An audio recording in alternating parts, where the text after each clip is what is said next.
You are listening to the Waves of Innovation podcast, and I am DJ, your host. In this week's episode, I am talking to Mike Gayhard, a previous guest on the podcast. And this one's a little bit more unusual. Normally, I invite people on and we talk about their work and that kind of stuff. But in the last couple of weeks at the time of recording, so much has happened in the world of agentic coding around the area of software factories. These are the idea that basically you can get an entire team's worth of work done by multiple collaborating coding agents. Think like Claude Code, where they review each other's work.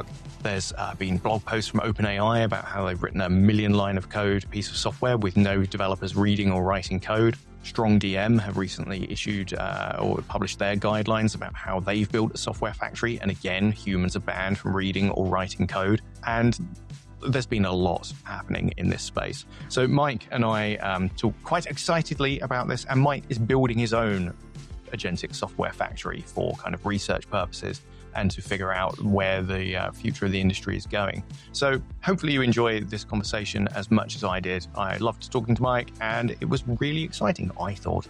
Sit back and enjoy. Mike Gayhard, it has been a crazy kind of week or two when it comes to agentic software development. At the time of recording, it's Friday the 13th, ominously, of February. And we have seen, like, in the last week or so, there was Simon Willison blogging about like dark factories and what's going on at StrongDM. Then StrongDM end up posting a website about how to make software factories and their guidelines of what they learned. And then what else has happened? There's so much happening that I can't remember all of the blog posts, all of the craziness. But you've been getting involved in this yourself, haven't you? Looking at building your own software factory? I have been. I mean, anybody who's not trying to figure out where we end up is probably going to get left behind. So it's the interesting piece is I have a bachelor's in chemical engineering. So I worked in petrochemical refining for, I want to say 2 or 3 years before I got into software, designing and running oil refineries, which have had closed feedback loops for, I mean, that's how they control like production mechanisms these days. Like everything we know that gets built, like the Toyota production system, cars, they're all built in factories and they're very intricate things. And now we're thinking about software factories. And I'm just like, oh man, like this is going to be a collision of worlds. Like my old world of like, going back to college and learning about closed feedback loops and learning about the mechanics of how those feedback loops work in like the physical world. And then being like, someone just built one of those. So do you know that the history of why they call them dark factories? I didn't when I first heard the term, but why don't you expand on that for our listeners who are probably, I mean, it sounds like the sort of thing that's just catchy because it's got the word dark in it, like dark matter and dark energy, but go on. Yeah. So it's not like evil. But there are, my understanding is there are factories that have been built that are so automated that there are no lights in the factories because they don't need lights because there are no humans. And I think these exist. I haven't dug deeply to see like who's built them and where they exist, but there's a Wikipedia page about it. So it must be true. But yeah, like specs come in one end, software comes out the other. Chad Fowler, I don't know if you know the name Chad Fowler, but he wrote a series of blog posts called the Phoenix Architecture. So what does it look like if we burn the software to the ground? So immutable software like we did with immutable infrastructure. So like everybody's talking about this and it's just crazy to try to like piece it all together. Yeah. And I remembered one of the other sort of blog posts that went live in the last week, and that was about OpenAI writing a kind of 1 million line of code, a piece of software with no actual human coding involved. So maybe kind of to step back for the benefit of the poor beleaguered listeners that are trying to figure out what the hell we're rambling on about. The idea of software factories kind of comes out of, or Gastown, which was one of Steve Yegg's projects that hit the blogosphere at the beginning of 2026. This idea that you can put specs in one end, like a textual description of the software that you want, and then agents will break that down, devolve it into parts, and then just go and build it, and you get software out at the end. So that was kind of pretty cool. And that's using multiple agents. So, but agentic coding has been a thing for a while and people have been using like Claude Code on their own. This is spinning up multiple agents and it's got agents managing agents and it's using Claude Code to manage some of the other agents. And they're named after like Mad Max characters and like it's spicy. That blog post is exceptionally hard work trying to figure out what Gastown's all about. The mayor and the sheriff and Steve. Yeah, Deacon and the dogs and the polecats and, who knows what else. So that was one sort of landmark moment when a lot of people kind of went, oh, right, this is kind of next level stuff. But then there's been a few bits of conversation about, well, having humans review any of this is, a massive bottleneck. So how do we go about verifying the correctness of software without having to read tests ourselves, without having to do manual acceptance testing? And kind of Gastown has a bit of this in that there's the polecats, the things that actually do the coding, kind of raise merge requests, and there's something reviewing them and trying to assess them for quality and that kind of stuff. But with the folks at Strong DM, they were blogging about their approach to a software factory. And the guiding principles are that no human should write code and no human should review code. So what do you do? And I love that. I love that they went back to like, what are first principles? Like, these are the things that we hold true, and rederive everything from that. Not like, oh, we practice XP or we test drive. It's like, these are the baseline. Rederive software from that baseline, which I love. Yeah, it's and this is, it's those kind of picking fundamental principles like that. It's an experiment playing out in real time, which is one of the reasons it's so exciting to be in software development and paying attention to the agentic coding stuff at the moment, because nobody quite knows where this is going to go. So just finishing up on the kind of testing and correctness side, one of the more exciting ideas that has come out of that is you should provide a description of what your software should do in human language that's separate to what goes into your code repo. So the coding agent doesn't ever get to see it. And then instead, you hold that back, the code gets delivered, and then another agent reads that human language description of what your system should do, and then verifies that the system does do that. Kind of like the original vision of user stories. User stories were not supposed to be given when then. They were supposed to be like narrative descriptions of what people can do. And it looks like we've kind of finally got there. But that means your coding agent writes all the code and all the tests, and no one ever looks at them. And it all sounds quite bonkers to traditional software developers. So I want to touch on that. So I read that article and didn't quite understand. So they have the holdback set, which is the specification. What do they feed into the factory? Like, they have to give it something. Like, did you catch what they actually give it as the input? My understanding is it's the holdback spec is kind of like the same thing, but rephrased. So functionally, the equivalent description of what the system should do in general. Yeah, I didn't catch that. Because, all it is a transformation. It's an input and an output and a bunch of side effects. But I think, it's crazy. I don't even know where to go with this. I think focusing on inputs and outputs is interesting. We could talk about theory of constraints. The theory of constraints used to be the bottleneck was humans slamming their fingers on a keyboard. We've removed that bottleneck. I think we can all agree that whether or not we like the code that an LLM is generating, it generates code. And it is sometimes better than I would write, sometimes not better than I would write. But does it matter if it's better or worse, as long as it works, which I think is where we're going with these specs, is like, I never cared what the software looked like. I always wanted to know it worked. And when I made a change to it, that it remained working and it was resilient to change, that I could make those changes fast enough to keep up with domain that was changing at the same time. Like, that's kind of first principles of software. Architecture just exists because humans have a limited context window. So I think we've gone back to the essence of what we all wanted at the beginning, but because the bottleneck has changed, it's totally destroyed the economics of what we used to do. And we're all struggling to figure out where what do we stand on next? And it's not humans typing at a keyboard. It's, presumably a lot more outcome driven, which for those of us who have been trying to stop technologists' focus on transmogrifying widgets and reticulating splines for the last however many years, trying to get people to focus outcomes and have product people that okay, what impact are we going to have on the world and how are we going to measure it? If you're not writing tests anymore, then you need to figure out what this software is supposed to do and who it's supposed to do it for and how you're going to track that. And I kind of see this, it reminds me a lot of the cloud native movement when we went to massively microservice architectures. And maybe that isn't necessarily a good thing in all cases, but we've got too many microservices to be able to test all of them together. So we will deploy knowing that sometimes things will go wrong. And instead, we will look at how many things are going wrong, make a decision based on that. We will fix forward and we'll have excellent observability so we can find out when something goes wrong because we know that it will. With software factories non-deterministically writing code, they are going to make mistakes, and therefore we're going to need to see when they go wrong. How do we define what's right and wrong? Well, it's those outcomes. So like observability, but for outcomes. Are users able to do the things they want to do? Are they happy with it? All of those kind of things I can imagine being a new sort of zoomed out guiding light rather than is the system correct as determined by tests? Yeah, I mean, I love what you said. It's always been that way. But as software engineers, we've always been focused on outputs. So you have impacts, which are changes in the world, that are the result of outcomes, which are changes in human behavior. And those outcomes are enabled by outputs, which is the code that we've always written. And we've been so focused on the outputs. What does it look like? Is it well architected? What language does it use? Sometimes we care if it works or not because we write tests.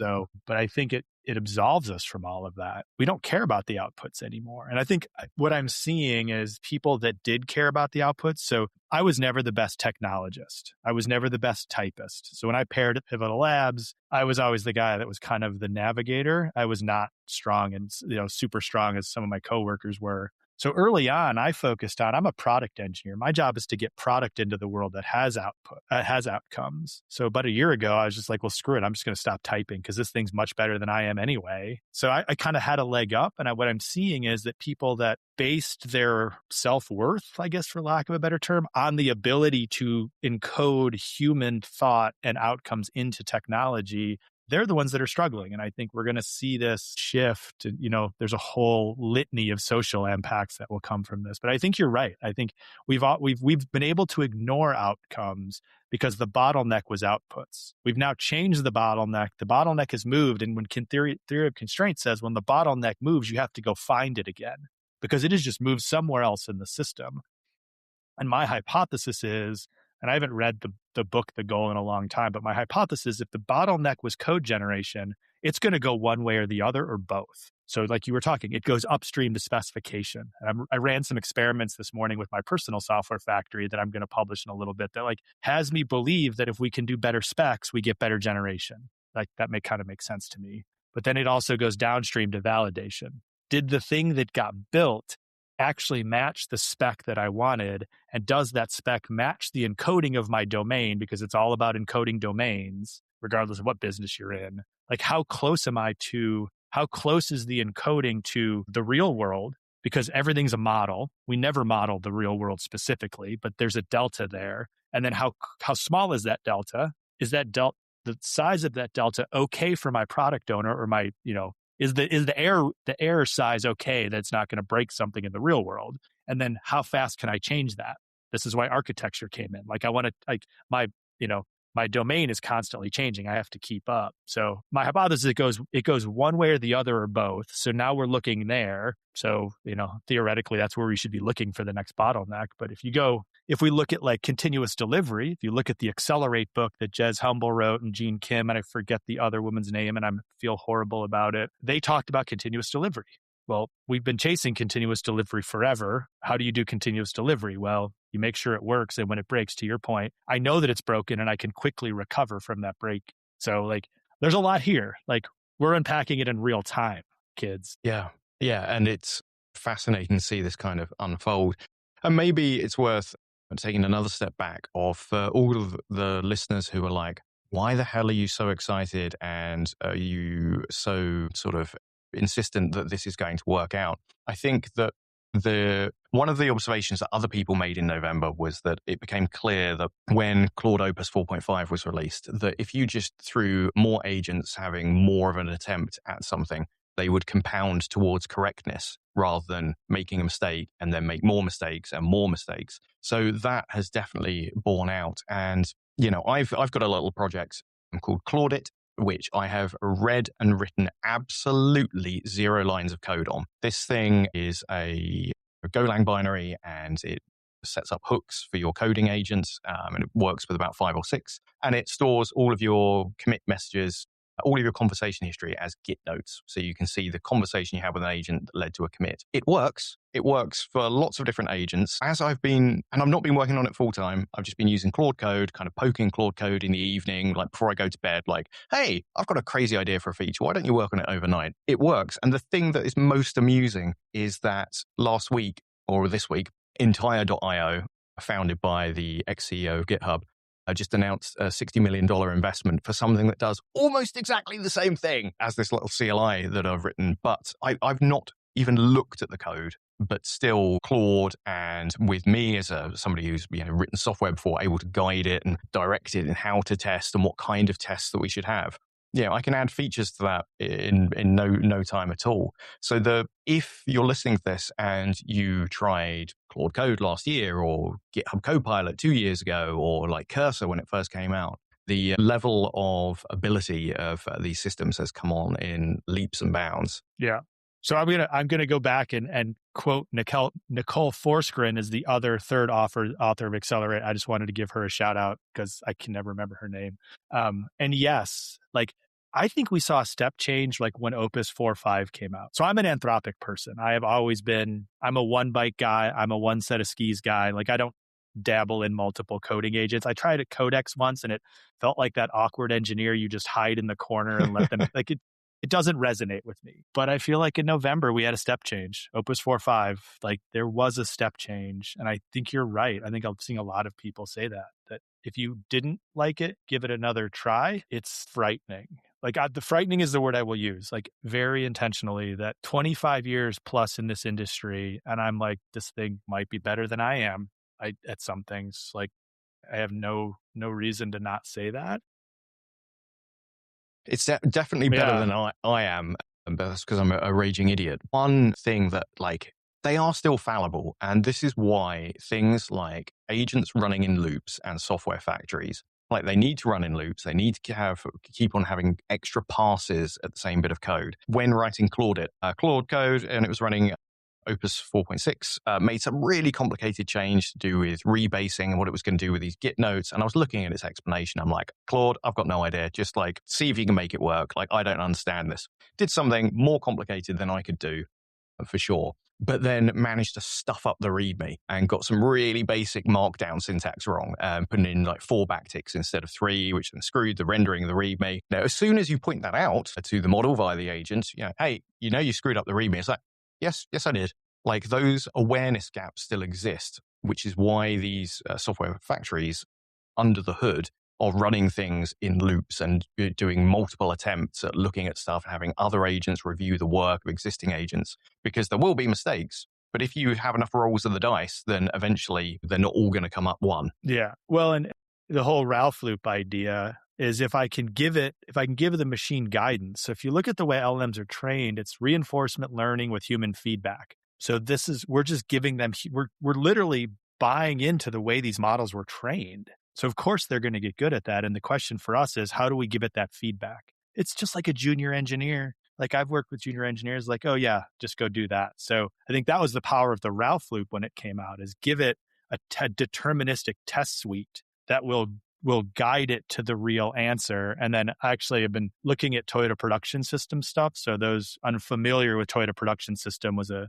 system designed by Toyota to build cars. Famous experiment. I forget what the name of the factory was, but they came to the US, took over a GM factory that was like the worst performing in the GM inventory, brought in the Toyota Production System and like brought it back to being one of the best car factories in the world, I think. And we're going to talk about the use of factory analogy, but they have this thing called the Andon cord, where that at any point in the system, anybody on the line can pull the Andon cord and you stop the line. You fix the problem, and then you start the line back up again. So you're constantly fixing these things. And what you're describing reminds me of that, where at some point, somebody's got to pull the cord. You stop what you're doing, you fix it, and you start it up again. But if you go back and looked at prompt engineering and the way we've been taught to use these things, that's what you're supposed to do anyway. If it doesn't do what you want it, you start over, you fix the prompt upstream. You don't blame the machine. It's just doing the thing. You're like trying to do the thing.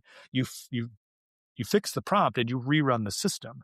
the beauty of letting an LLM do that is it generates so much faster than we ever could. So now we can lean into this idea of non-determinism because it's less expensive than humans slamming keys on a keyboard, which brings us a whole nother set of properties that we never had before. So, and I've gone back to some of these first principles, like Toyota Production System. What is the original definition of lean when talking about building automobiles? I quoted a Parnas paper in my software factory the other day. Like 1976, this paper was written on the decomposition of modules. Claude really likes that stuff. Like pro tip, kids, like it really likes that stuff. And it doesn't take a lot. And going back to the step change, I've been watching a lot of people actually unwind some of their harnesses, because penning the model in actually doesn't let it do its best job. So they're removed, like, what is it? Agent OS. This guy, forget his name, Brian something on YouTube. He had this thing called Agent OS, and he literally gutted it for Opus 4.5 because he felt the guardrails were too much for it.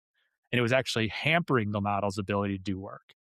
So like back to the comment, this stuff's changed. Like we're just making this up as we go, and we have to run the experiments to figure out if it works or not. So I think, I'm now starting to ramble, but like the on-down chord idea is super powerful. Like stop the line, fix the problem, and start things back up again. It's kind of like, that's the mentality you have to get into. Yeah. And the idea of, kind of continuous improvement and looking at the software factory as a system, it's really interesting. Well, I think there's two interesting things about that. One is that if we have software that is mostly written by agents. So humans don't get involved in any code. They only pass a spec in and they get working code out and, the whole back spec for verification. We can start looking, like one of the fundamental problems with software development productivity has been like, how do you measure the size of a task? Like how complex is this? If agents are doing that, and they're working nonstop as fast as they can, then we can kind of infer complexity through the number of tokens that are used and the number of turns in the conversation. And if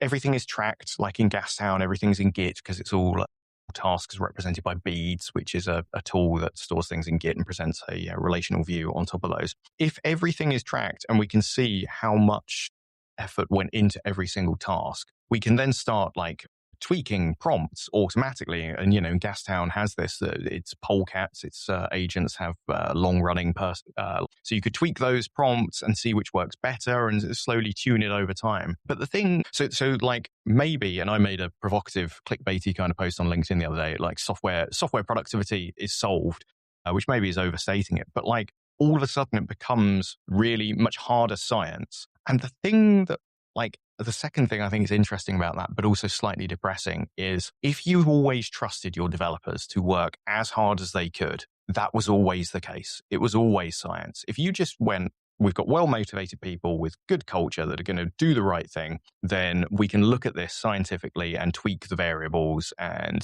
be sure of the outcomes.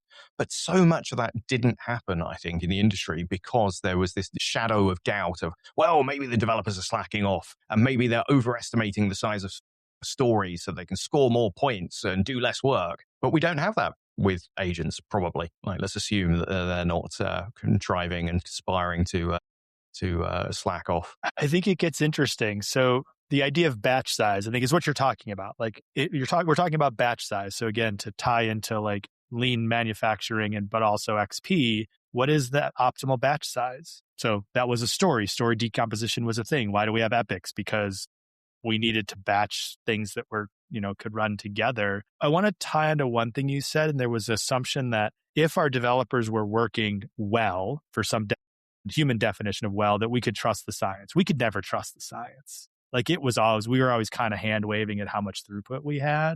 But yeah, now we can track it. I mean, I ran an experiment this morning. I was tweaking some stuff. If I change the story, how does the implementation change? And this is the weird part about working by yourself on your own software factory, is you end up talking to the machine a lot. Yes, I found myself doing that. We got into talking about batch size, because what is batch size? And, the actual story was bigger with the change I made, but the implementation was actually smaller because it was more well specified.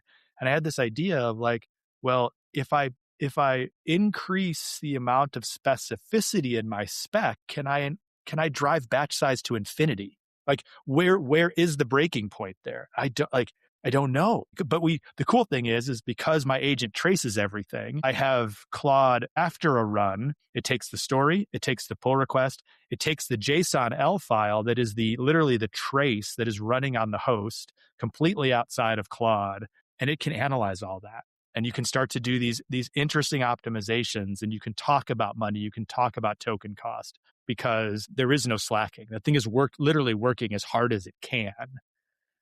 And I don't know what that does. I don't know what that does to the discussion anymore. And also, if everything's in version control, you can do something with a software factory, an agentic software factory, that you couldn't do with a human team. And that's have control groups. Like you can run this, you could reset the state of the system back, play the same story again, but phrase slightly differently. And you could, do that several times. So you can, to your point about batch size, tweak the batch size. And you could probably even automate the tweaking of the batch size to try and optimize your software factory for, the quickest, most high quality outcomes. You've mentioned your software factory a couple of times now. Do you want to take us through like what you've been building, like roughly how it works? So it was like anybody in the Rails community will remember the time when you rebuilt Rails from the ground up to understand how Rails works. So this is a concept that we've had in education for a long time, is you build something to understand how it works. So I just decided, well, let's build this back from first principles. Like, I'm an engineer. I posted, like you, I like to drop the big clickbaity things on LinkedIn. I've been seeing a lot of talk about, we're software engineers. And my post was all about, y'all aren't software engineers. Y'all are making stuff up. We should go back to engineering principles. We should go back and understand this. So I'm like, well, screw it. I'm going to go back and understand it, like by rolling up my sleeves and starting from scratch. So I started with an empty repository. General ideas of where I wanted to be. Like Gastown was a thing. I was like, Gastown, that looks like Crazy Town. And I'm glad it got made. And Steve even called out in his original post, like, you should not be using this. Dan Larenk, I think it's Larenk, the CEO from ChainGuard, said, I looked at Gastown and I built something else, multi-cloud, so started building this thing. So I built it up from scratch. The hypothesis is that we now have agent skills. So I have a mechanism for teaching the machine how to do things, pair programming style. It's like I do, you do, I do, we do, you do. I just take out the I do. It's always we do. We retrospect at the end. So I started building this thing up.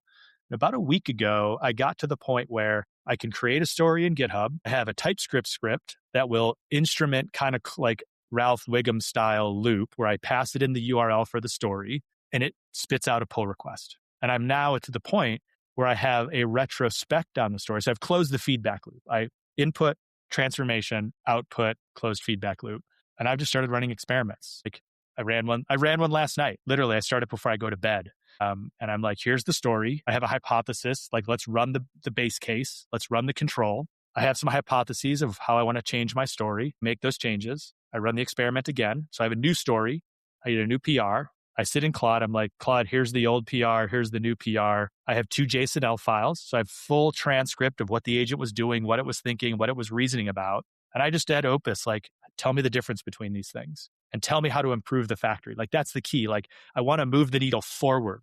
I sit there for like 20 minutes while I'm drinking coffee, checking email, doing something else. I have a little pop-up. So it says, hey, I'm done, using a stop hook. Like, I'm done. Come talk to me now. I'm event-driven at this point. Yeah. And then I just walk through with Claude what it found. And the goal is to encode those back into it. So I wrote a couple of blog posts about how do we encode specs. So I start and I'm just encoding that back into the software factory. And I'm literally just every morning I run an experiment or two and I just grow the software factory. It's like totally handcrafted software factory. But I've gotten to the point now where I can run experiments. I can have Claude analyze the experiments. I can reason about, in some very non-scientific way, what changes might have caused that. So I now can start to see how I'm evolving this thing forward. The ultimate goal would be to have it self-evolving. So Claude would analyze itself. It would then suggest those, submit another pull request, and it just pull requests all the way down. So that's how it works. It's pretty cool. I spend 20 minutes in the morning kind of poking around, writing some articles, but I'm elbow deep in this. I'm not going to talk about it. I'm going to actually do it and find out where the edges are and find out where the rough parts are and like what doesn't work, what does work. And I'm keeping it private for now. So Obi Fernandez style, I'm just going to keep this private because I don't I don't know if it's going to have any value to be open source, and I might open source it at some point, but like, this is my personal experiment that I'm spending my money on, and we'll see where it ends up. It's, and open source is just an interesting space at the moment. There's obviously lots of open source repos getting bombarded with AI generated PRs. There are agents naming and shaming individuals in blog posts on Claude Book or whatever it's called. Maltbook. Yeah. Oh, man, what a social experiment that was. So there's all of that kind of stuff happening with open source, but also like software is potentially now just indefensible. It's commodity. Like there was one of the really ironic thing about the whole entire IO thing and Claude was when I needed to choose a license before I told anyone about this project that I was working on. And I was thinking, there's no point because anyone with a copy of Claude Code can just build the same thing. So I made a joke license, the AI native application license or AI. I was wondering where you came up with that. I was like, is he serious with this one? Well, originally the AI native software license was supposed to be a satire of just like, there's no point licensing your software because anyone can reproduce it. Like, why would you use something with license terms that you don't agree with when you can just ask an agent to rebuild it? And then I realized if I change the acronym, there's another schoolboy joke in there. But yeah, so if you open source your software factory, then somebody else, like, how much value is there in open sourcing anything now because other people aren't going to use it? It takes more effort to look at the things and decide which thing to use than it does to rebuild your own in your own vision. Especially when you're the domain expert. Like, you are the domain experts in software. So agreed. I mean, the Obi Fernandez post, that was Obi's point. He's like, this is a differentiator. And it took me 2 days to build. Like, there is nothing here I have to find the post, but, and Obi we'll call him inflammatory sometimes. I don't know him, but I know of him just through his work.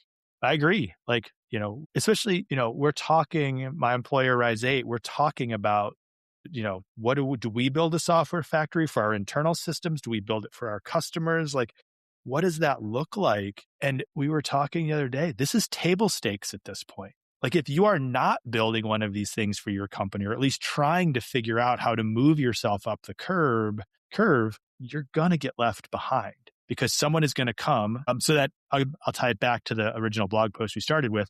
They talk about, digital clones? They talked about how they were digitally cloning well-known SaaS providers because they didn't want to have to tie their factory to somebody else's API. And they pulled the SDKs down and were able to generate a digital clone of Salesforce good enough to test their software against. We would have never done that 2 years ago. We would always stub something out and just be like, well, I'm going to ignore the database for now because it's a thing that I don't want to integrate into my tests. They're just cloning them. Yeah, so and not even as a Salesforce competitor, just as a test thing. We're just going to rebuild all of Salesforce. Just so we it's can a test dependency. They're isolating themselves from a dependency, but they can do that overnight. And you're like, what was brilliant was that the person who came up with like, well, we'll just continually pull those down. We'll have a factory that will just continually keep our dependencies up to date, so we don't need adversarial tests, or we have less adversarial tests. I'm just like, wow, I would have never thought to do that because it would have been economically infeasible 6 months ago. Yeah, I mean, and I'm tempted as part of an ongoing art project that is Claude to like just watch the entire IO website and whatever features they announce, just like ping Claude and go, hey, do you think you can build this? Can you add this to Claude? Or watch their Git repos. Not because I have anything in for them. I wish them all the success in the world, but just as a kind of way of demonstrating how commodity software might now be. Well, and if we go back to talking about like risk analysis, so like what does that look like for my risk profile for my software? If I'm not pulling in external dependencies, I control my dependencies. If I could, there's all kinds of stories. You can find them all over the internet of people just being like, well, I don't want that heavyweight dependency. I just want the piece that I need. So I'm just going to have Claude write that and I'm going to own that code and I'm going to keep it up to date. I mean, the C compiler that Anthropic built. They built a whole C compiler for $20,000 and no human ever touched it. Like, do I build my own compiler? I don't know. Yeah, I think it changes the economics. And unfortunately, in open source, the economics were kind of broken to begin with. And we've been talking about for years about just the misaligned incentives, and it definitely disrupts that boat. Yeah, we were having a conversation in Resync earlier. One of the engineers was suggesting that, a lot of the code that gets written already doesn't need to exist and it's duplicating something else that already exists, and we should be trying to reuse more software. But I cannot see the world going in that direction now of exactly like you say, why would you use somebody else's dependency that's going to change when you don't want it to, and it might introduce bugs, maybe it'll add new features, when you can have a thing that does exactly what you want it to. Maybe you have the problem then of not having so many eyes on it, so it ends up not being kind of benefiting from the improvement of everybody else. Like building your own everything is feasible, providing that you've got enough tokens and usage allowance left. I mean, I think that's going to be the interesting piece. What do the economics look like? Because I don't know what you're using, but I'm using a $100 a month Anthropic subscription, and I'm running that thing overnight. I have friends that are running multiple of those $200 ones. Like, what do token economics look like? We don't know yet. And so I think that's the one big unknown in this system is, what do the economics look like? Is it going to be less than a human engineer? Is it going to be more than a human engineer? Is it going to be economically feasible? Like, we don't know yet. So agreed. Like, the economics are just so different right now. And how do we even reason about that when we don't know where we're going to be? And I think that's what gives a lot of people pause. They're just going to sit on the sidelines and wait for this to slow down a little bit, which I agree, it's exhausting to keep up with. But, are you even going to be on the same map at that point? Can you even catch up at that point? What's interesting, we're talking about software factories that companies are building for their internal use. I saw something the other day, I think the company is 8090. They built a software factory that they're selling for $200 a seat. So we also have those economics of okay, if you're not going to build your own, do you buy somebody else's? Do you agree with their opinions about how software should get written? Do you care about those opinions because you're gone to spec in, pull request, or working software out? I don't know. They've been working on that for years. It's, to use the term abundance has connotations with some people of, questionable opinions and divisive opinions. But it's just striking me now that we are maybe in an era of software abundance of there's more software than we know what to do with. You can make your own. Its value becomes simultaneously zero, but because anybody can reproduce it. But I can imagine a world where there's lots more bespoke software, particular to individuals' requirements, that fits them much better than some generic SaaS solution. And that is an interesting kind of place to be in, where anyone can create any piece of software. There is no value in any single piece of software. I was thinking about the $200 a seat. It's okay, how many of those do you need to sell for that to be profitable? But then somebody else could just make another software factory, and then, you can't sell anything anymore. It's probably only the people hosting the models that will make any money out of that. Yeah. I mean, I posted something, it was the other day, a couple of days ago. It's so hard to keep up. I'm very prolific on LinkedIn these days, about that same thing, postulating. I think it was the entire 60 million thing. It was at what point do the economics stop working for VCs? As the ultimate, 25 years in experience, I like to think I'm pretty decent at software and I can look up some stuff on the internet. Where's the moat for my software factory versus somebody else's software factory? If you're basing your business on developer tools, and you've got people like us who are building these things on the side, how do the economics work anymore? What is your moat? Is it the prompts? Because it used to be the source code, but is it the prompts now? Is it the scripts that I tie this together with? I don't even know what that looks like anymore. Yeah. When was it? 2011? People were saying software is eating the world. Well, coding agents are eating software, and all that is going to be left is the business, in air quotes, all of the stuff that we spent a decade telling people, Uber is a technology company. It doesn't matter about the cars. And Airbnb is a technology company, a software company. It doesn't matter about the real estate. Well, soon, if software is commodity, it's going to be things like your network and the customers that you have and the relationships you have and all of the business stuff and data. Let's not forget data, but the actual software part is, no longer going to be the most valuable component for sure. Yeah.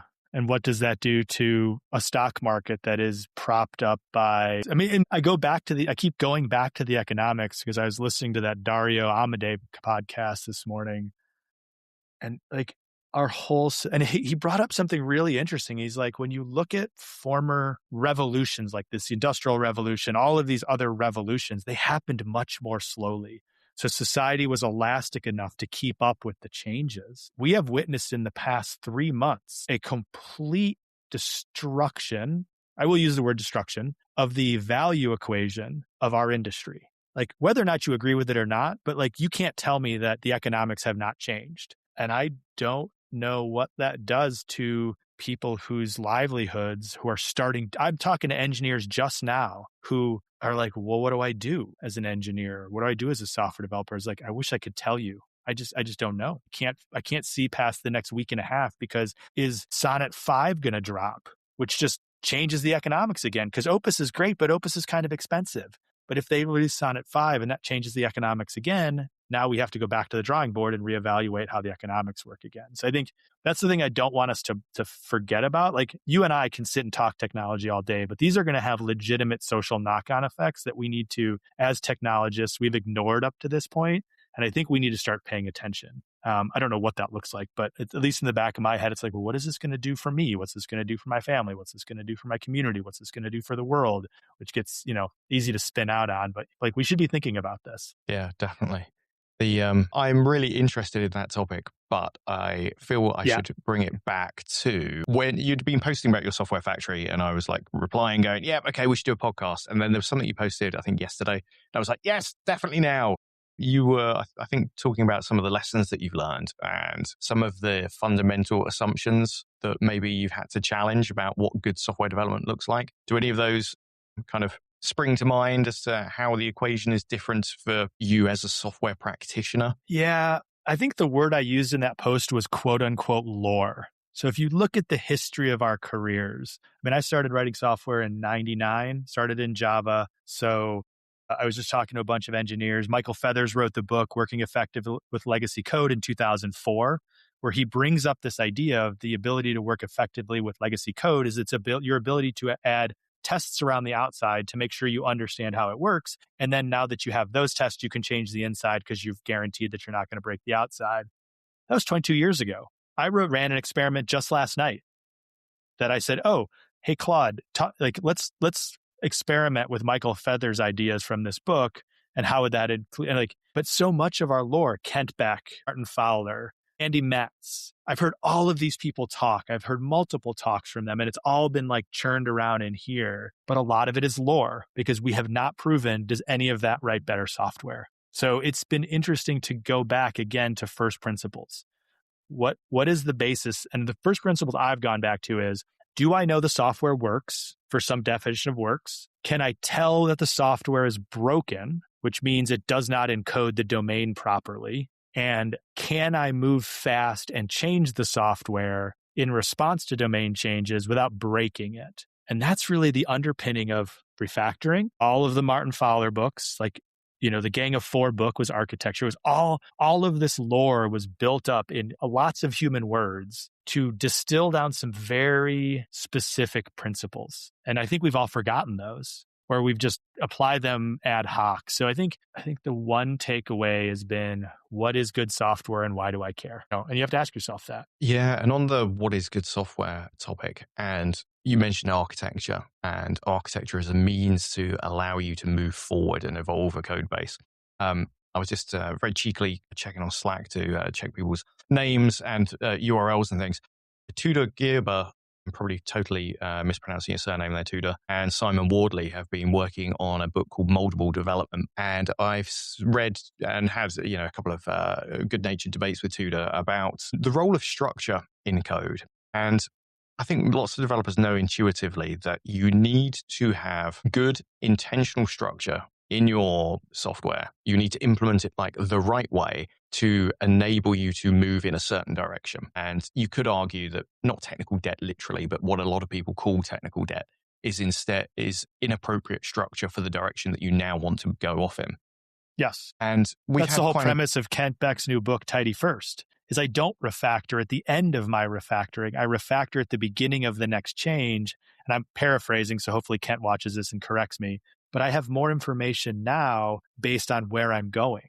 I'm not making assumptions of where I'm going. I'm using pressure from the current implementation to tell me how to make the change easy and then make the easy change. Now, the thing that I wonder is if I'm not writing the code and Claude is writing the code, and instead of taking 10 minutes to implement a feature, it takes 20 minutes because Claude's got to refactor it or work with some poorly structured code that is not aligned with the direction we want to move in. Does it matter anymore? Like, does that incremental, if it was humans and you were like, it's going to take twice as long, it's like, oh, crap, this has gone from a 6-week project to a 12-week project.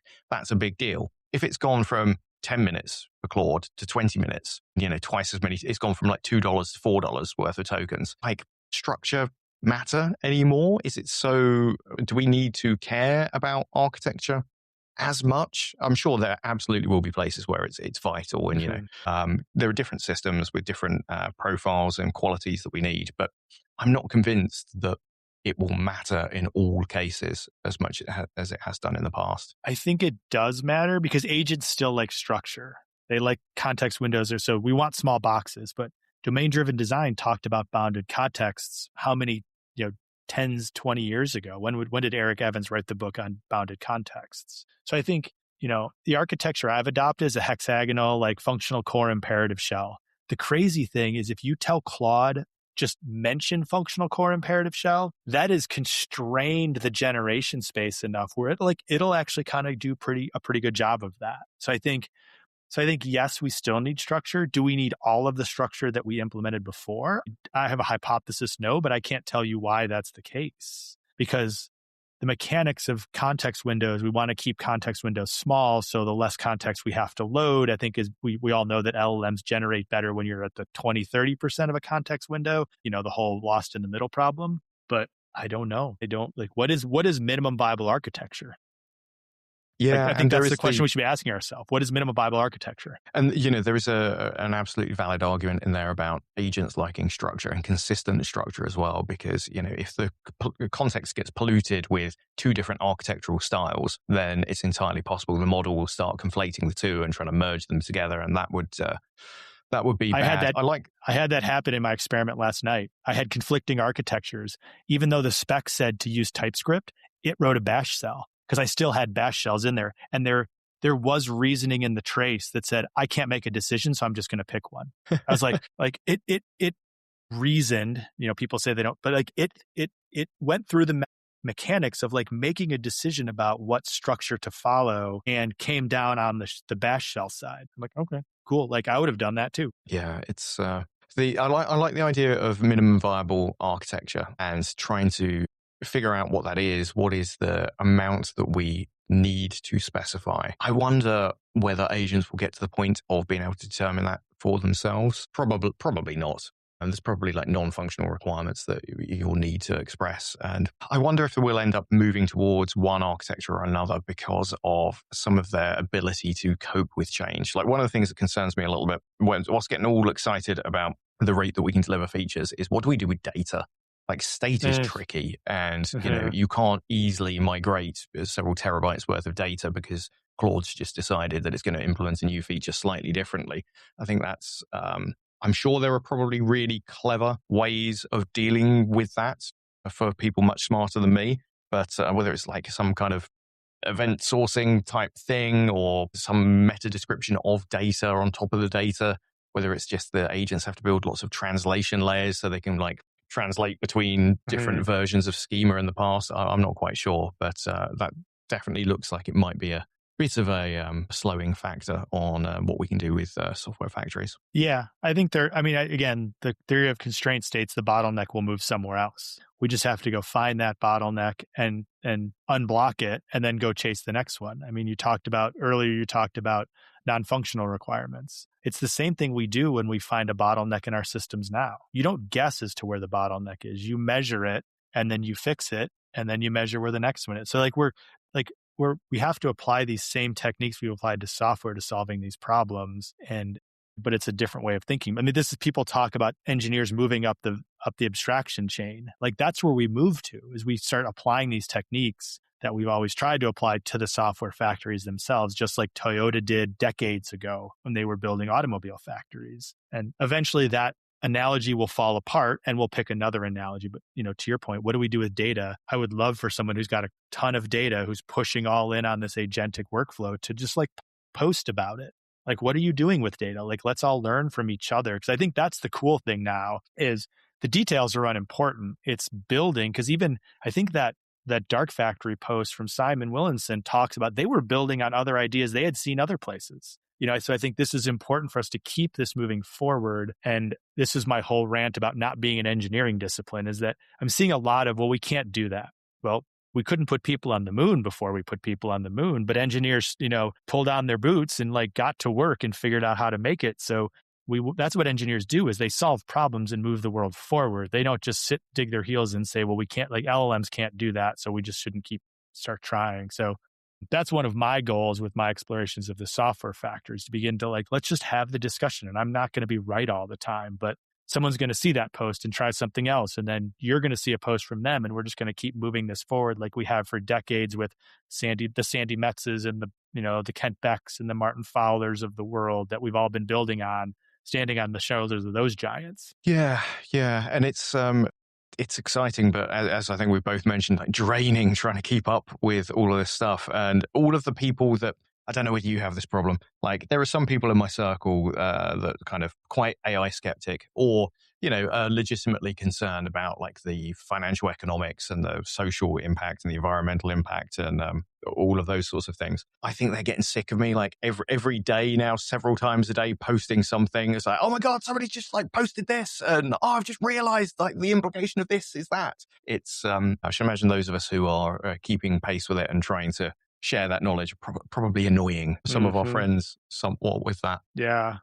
I mean, I think it's like any bubble. I mean, are we in a bubble? Probably. Is it going to burst? Maybe. Is it going to spring a leak and drain slowly? Like, who knows? I've been more worried about what it's doing to me. So I have an addictive personality. My partner can attest to this. I am not allowed to bring video games into the house because I'll like just go deep. And she even complains that like when I get focused, you could burn the house down around me and nothing would happen. I have been noticing some interesting focus problems and benefits with this. So like we were always I multitask horribly, but I've actually been running multiple Claude sessions across multiple repos at work. And I actually have them all working on the repos. And I don't find that as draining as context switching.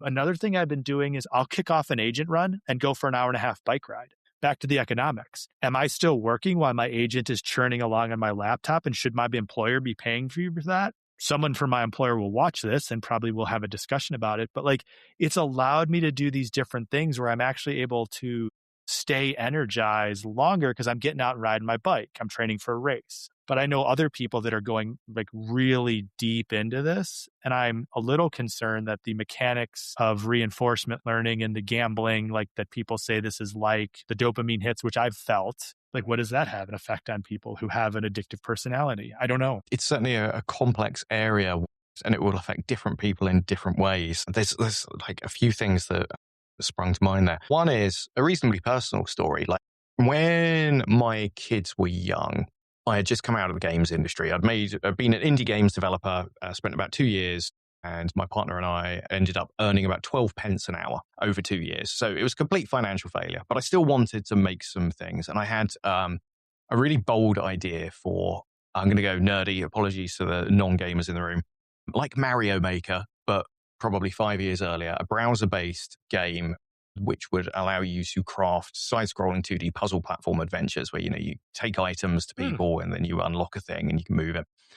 And I had a prototype working on that. And there was a point where a IP holder for a franchise that I loved dearly when I was a kid in the 80s was interested in kind of using it for a Kickstarter. And it was all going to go ahead. And then eventually it didn't. And I couldn't get it going fast enough. Like I knew the ideas, but it was too slow doing the implementation. I was trying to code like with young kids, so, kind of 4 years old, 1 year old. And I would try and steal some time away. And this was before noise cancelling headphones as well, to focus. And that didn't work. And I'll be in like indoor play centers. I can't remember, and like with headphones on, but not noise cancelling whilst they're off on slides and all that kind of stuff, trying to write stuff. And it didn't work out very well. And I got incredibly frustrated. And, I was not really paying attention as much as I should have been as a dad. And I was just generally being grumpy. A couple of weeks ago, when I was working on a thing with Claude Code, I was away with my youngest, who's now 13, and we were going to go and see a concert.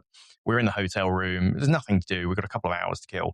So she was doing 13-year-old girl things of like doing selfie videos of her trying new food and reacting to it and all that kind of stuff. And I had Claude Code open on my laptop on the sofa, and I was able to just poke Claude Code every now and again, but still watch what she was doing. And if she interrupted me or like started talking, it was fine because I wasn't in deep. So it allowed me to like do normal kind of family things without like, if I'm not being productive, it really stresses me out. And I feel like I need to be productive all the time.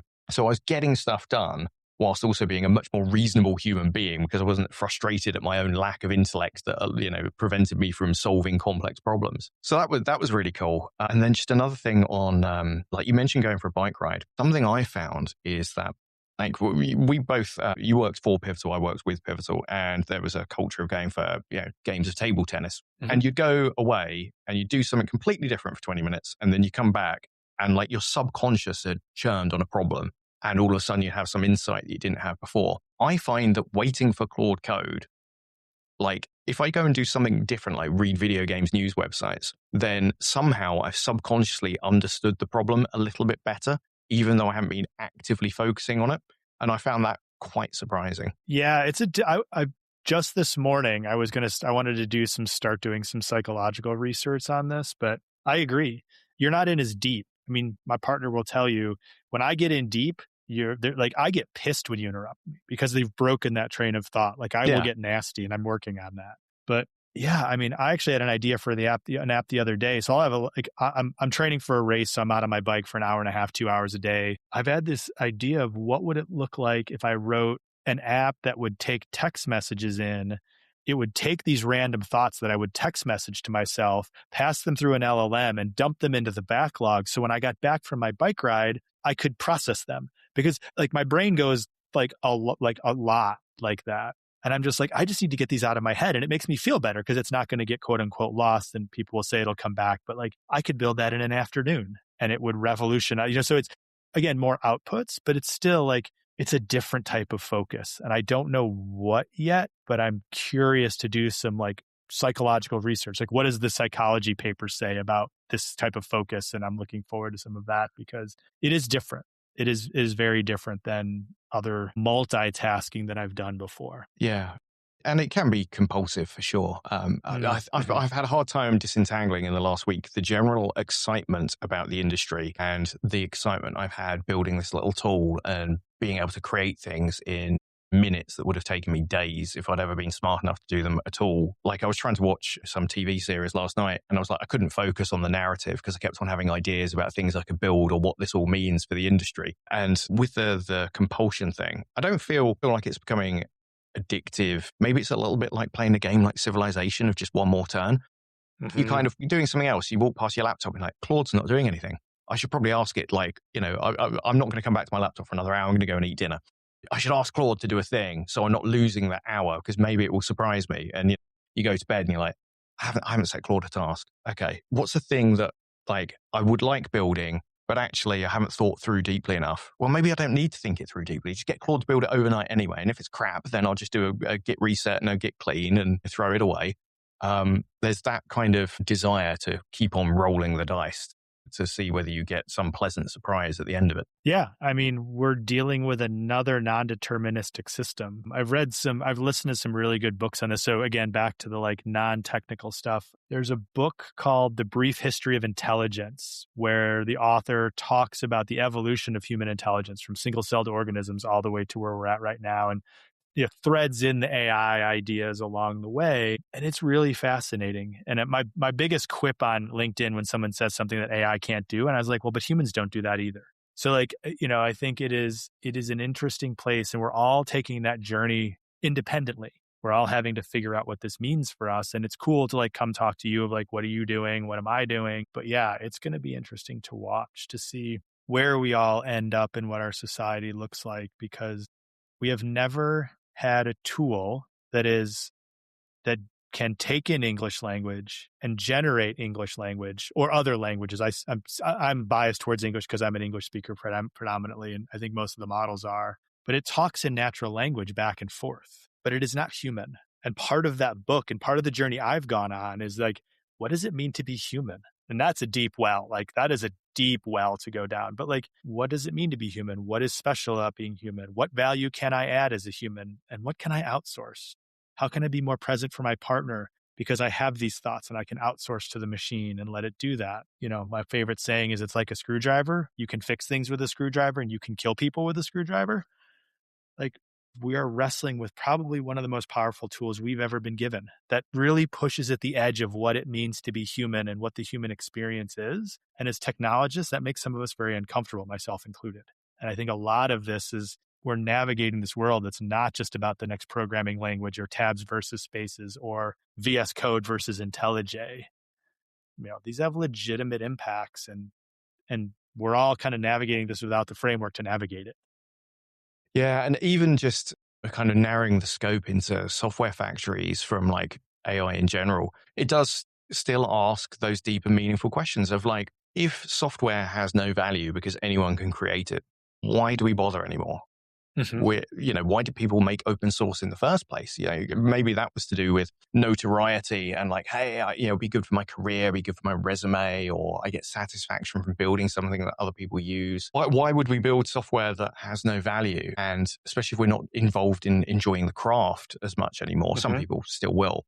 But there's something about that, about solving problems and wanting to create things and wanting to make the world, air quotes, better, for some definition of better, of like, there's a thing that I think should exist because then, that unlocks some other capability. That seems to be like the nagging thread that we're all have been pulling on, as a species for however many hundreds of thousands of years. And now that we can implement things and build things so much more quickly, then sounds cliched, but it's the whole speed of imagination thing, isn't it? Of like, as soon as you think of a thing, like, you can knock it up and build it really quickly. And once that is everywhere, it will be interesting to see what things we end up building. And I dare say it will probably end up, a lot of it being entertainment. You look at things like YouTube, and most of what we kind of consume these days is entertainment. It's not stuff that we actually need. Our lives most of us are lucky enough to have very comfortable lives, but we instead spend our money on just entertaining ourselves. So I wonder whether software will end up that way as well. Yeah. I mean, you mentioned earlier software is eating the world. So one of the ideas I had, two of my big kind of pet projects are homelessness and hunger. Like, I can't believe in 2026 we haven't solved that. We can't feed everybody on this planet. We can't house everybody on this planet. And living in a small-ish town, medium-sized town in Tennessee, in Chattanooga, a friend of mine sits on the board of the homeless shelter in town. Yeah, like, could I use this software factory to go to Barron and be like, hey, Barron, could I use technology to help your mission? Like, I think we're all being asked to do this. And I think there is a power in that for all of us. But there is, again, there's a flip side to that where governments get a hold of this. Another book that will scare the crap out of you is called The Army of None. It's all about autonomous weaponry. So what happens in a world of war where there is no loss of human life because humans are no longer involved in fighting those wars? The book's probably 6 years old, 7 years old. Again, raises some really interesting questions of like, just like you proposed with the software factory, what do we do here? Like, how do we make these decisions? What value do we have? Because we don't have constraints anymore. And then the software factories remove those constraints from us. It's going to be interesting. Like, I keep going back. Like, that's my phrase right now. I was like, I just don't know. And it's scary. And it's like, but you just got, like, for me, I want to dig in. I want to find certainty. I want to find the things I can hang my hat on.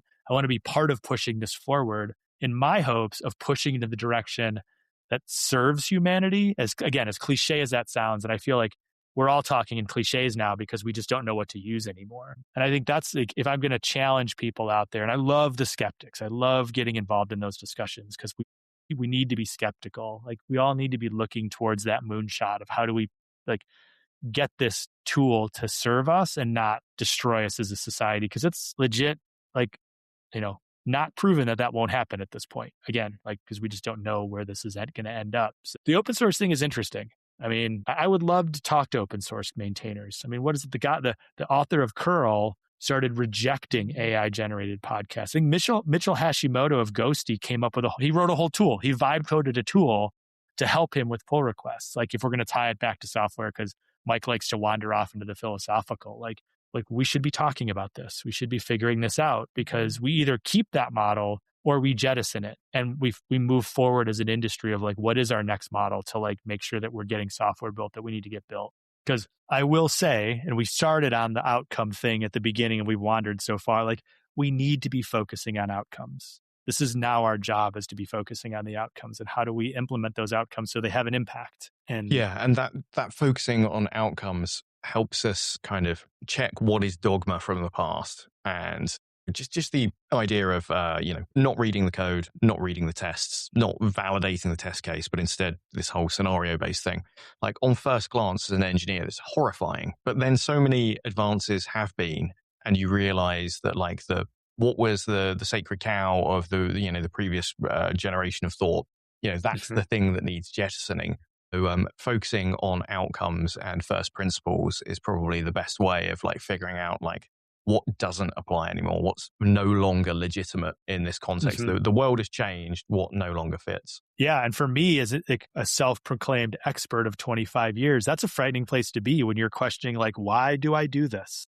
Why do I practice this practice? Like, why do I TDD? I've actually been going on a rant lately that TDD, inside out TDD is dead in the world of AI generated code. Like hot take. Outside in TDD is going to be the savior of the engineering world. Like you heard it here first. But like those are the things like we shouldn't jettison them, but we should reevaluate them now that the constraint has moved. Because if you are not, now you are dogmatic, and that's a slippery slope to dogmatism and not going back to first principles. Yeah, knowing when things apply and in which circumstances, instead of just taking the, kind of cargo culting them into like, oh, this always applies all the time, realizing that no, it doesn't apply in these situations. Just trying to, we've gone over an hour now, wrap up on a kind of uplifting note. I mean, it's exciting not knowing what's going to happen next. It is scary as well. But like one of the things that I maybe naively look forward to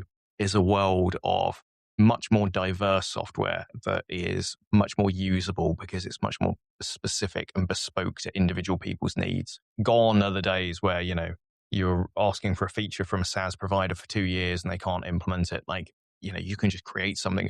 It would be wonderful if we end up with a place where computers and their usage is less frustrating, and things you can just get stuff done that you need to do with a lot less friction. Yeah. It pains me every time I go into like a restaurant or somewhere where a non-technical human is forced to just use software that doesn't work for them. I'm like, it doesn't have to be this hard. And like, I want to democratize software. I taught a boot camp, man, this is years ago when the whole like coding boot camp thing came about. We talked about getting more humans to write software, not just us nerdy people. Like, do we have an opportunity now with LLMs to democratize this further? Yeah. I mean, not gatekeep. Yes, that's something that has been a bugbear of mine for many years, is realizing like in the 70s, if you had a new business process, you like photocopied some forms and you pinned them on a corkboard and you said, this is how we're going to do it now. And processes were like embodied by bits of paper and pens and humans talking with their mouths. And then our software people got involved, and then all of a sudden people couldn't self-serve. They couldn't, self-serve the changes that they need. And since then, we've been in the way with our table tennis tables and our free breakfasts and our high salaries, slowing things down and preventing them from just being able to express. I used to say that software is the medium through which a business is expressed. Yeah. And now people will be able to express it themselves without us getting in the way and going, no, we're not going to do that feature because that would be too much of a maintenance overhead and we won't be able to guarantee velocity anymore. It's just people are going to be able to ask Claude to do it, who is, for better or worse, not going to argue. And you mentioned gatekeepers. I've been delivering this training course to a company called Adevo, where we're training 100 software developers in agentic coding. And let me see if I can find the slide. We're talking about spec-driven development. And in it, I talk about like the history of programming going from like machine code to assembly, which is at least has mnemonics, but is still like you're coding to the machine, and compiled languages and Fortran in particular, which are abstract. And a compiler has to convert it into machine code. And some of the quotes from John Backus, the creator of Fortran, are like quite resonant today. Just as Westerners and other frontier types developed a rather chauvinistic pride in their frontiermanship, so many pioneering programmers in the 90s began to regard themselves as members of a priesthood guarding skills and mysteries that were far too complex for ordinary mortals. The priesthood wanted, and they got, simple mechanical aids to help them with their drudgery, but they regarded plans for more ambitious systems really with considerable hostility and derision, because they felt, with some justice, that it was a rather arrogant enterprise to think that a mechanical process could do all the mysterious, inventive things they did to produce an efficient program. And I'm like, that sounds quite familiar in current times. Yeah, I mean, what does a world look like? Back to closed feedback loops, because I love me a good closed feedback loop. When we don't have to write as many tests, because the user, the domain expert, can in real time modify the software. So you talked earlier about getting like mean time to recovery. Mean time to recovery is 30 seconds because they found a bug and they asked Claude to fix it. And 30 seconds later, it's been deployed to production and they're just using the software. So like now we're talking real time outcomes. Like what does a world look like where we can deliver outcomes in real time or impact in real time? Because we don't have the delay, all of the inefficiency that humans have introduced into a system. I mean, like, let's end on a positive note. That's a world I want to live in. I want to live in that world where people can be like, I have an idea, or I'm running my business and I'm feeding my family and I want to do this more efficiently. And here we go. And no longer do I go into a restaurant and see the poor, server smashing their head against the desk because they can't get toast to do what they want. Like, that to me is power, and I don't want to be in the way of that. That sounds like an excellent note to end on. Mike Gayhard, I have enjoyed this very much. I'm sure we could continue talking for hours, which, considering we're not doing it over a beer, because it's your morning and I'm on the other side of the Atlantic. It's noon. It's noon now. And it's Friday evening in the UK. So, but yes, very much enjoyed that. Hopefully we can do it again soon. I look forward to you sharing more of what you've learned about your software factory on LinkedIn. And you mentioned a blog. Where can we find your blog? I'll make it more evident on LinkedIn. I'll send you a link. I forget even what it's called. It's on Substack. So I dusted it off 4 weeks ago. But yeah, it's trying to post once a week. We'll see how that goes. Again, I'm using Claude to generate everything. Much to a lot of people's chagrin, I'm writing my articles with AI, but I'm proofreading them. I'm the editor now, not the reporter. But yeah, Daniel, this has been awesome. I think we have a lot to talk about, and I hope this incentivizes people to get as part of the conversation, because we have a lot of work to do, but it's also exciting as well. Cool. Right. Thank you very much, Mike. All right, sir. Hopefully you enjoyed our undirected, enthusiastic rambling about software factories and philosophy. In this episode, I made reference to a book that is under construction. You construct a book. It's being written by Tudor Gerber and Simon Wardley, called Moldable Development. That is available online at moldabledevelopment.com. That's MOLDABLE development.com. So that's definitely worth checking out. And whilst I want to try and get this episode out quickly, so I'm not going to wait for Mike Gayhard to send me the URL to his blog. Instead, I'll try and make sure that ends up in the comments or in the description in all the available places. If you have any feedback, we would be grateful to receive it. So you can email us at wavesofinnovation@re-sync.com. That's re-cinq.com. Hopefully you've enjoyed this. Tell your friends about it. It's great to share this around more widely. Don't hit like, don't hit subscribe. You're grown-ups, you can do what you like. But in the meantime, be good to each other, and you'll hear me in the next one.